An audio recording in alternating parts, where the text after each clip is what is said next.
6 নম্বর হাদিস শরীফ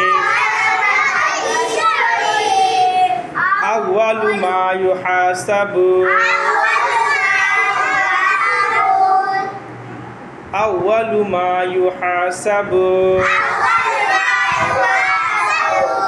বিহিল আবদু ইয়াউমাল কিয়ামাতিস সালাত আউয়ালু মা ইউহাসাবু বিহিল আবদু ইয়াউমাল কিয়ামাতিস সালাত। হাদিস শরীফের অর্থ কিয়ামতের দিন সর্বপ্রথম নামাজের হিসাব হইবে। কিয়ামতের দিন সর্বপ্রথম নামাজের হিসাব হইবে। তাহলে আমরা হাদিস থেকে কি শিখলাম?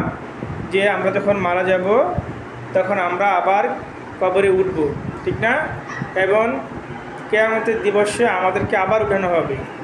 তো সেই কিয়ামতের দিবসে সর্বপ্রথম যে হিসাবটা হবে সেটা হলো নামাজের হিসাব হবে। কি হিসাব হবে?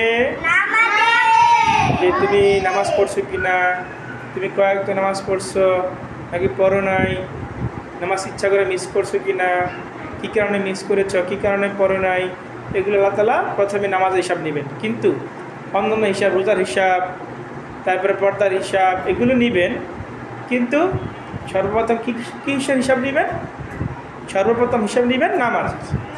সুতরাং আমাদেরকে প্রতিদিন ছেলেরা 5 ওয়াক্ত নামাজ জামাতে পড়তে হবে, মেয়েরা আপনারা ঘরে নামাজ পড়ে নেবেন, ঠিক আছে? আমরা কেউ নামাজ মিস করব না, মন থাকবে সবার? হ্যাঁ, ওকে।